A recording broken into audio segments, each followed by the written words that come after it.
আসসালামু আলাইকুম। আশা করি সবাই ভালো আছেন। হঠাৎ করে আমরা সবাই বলতেছিলাম যে পাকোড়া খাওয়ার জন্য।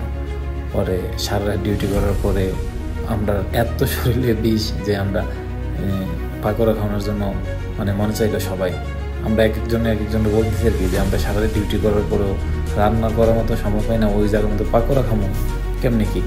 পরে সবাই মিলে বললাম যে তো আসেন দোকানে যাই, সবজি কিনে নিয়ে আসি। তারপরে পাতাকপি কিনলাম, তার সাথে পেঁয়াজ নিয়ে যা কিছু ছিল যাবতীয় সবাই কাটাকুটি করতেছি। তারপর পাকোড়া বানানোর জন্য সব কিছু রেডি করলাম। পরে আমরা একজনের সাথে একজনের কথা বলতেছিলাম যে ছোটোবেলা যখন মা খালারা যখন দেশে পিঠা বানাইতো বা বিভিন্ন জিনিস আলু সব বেগুনি বানাইতো, তখন চুলার কাছে বসে থাকতাম যে কখন হবে, কখন আমরা খাবো, কখন দেবে। তখন এইসব নিয়ে আড্ডা মারতেছিলাম।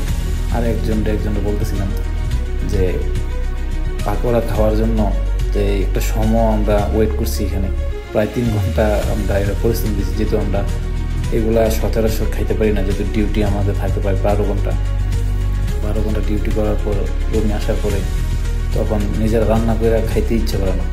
দেখেন এরা কি সুন্দর বসে রয়েছে, কখনো হবে আর কখন খাবে। তো খাওয়ার পর আলহামদুলিল্লাহ ভালো হয়েছে।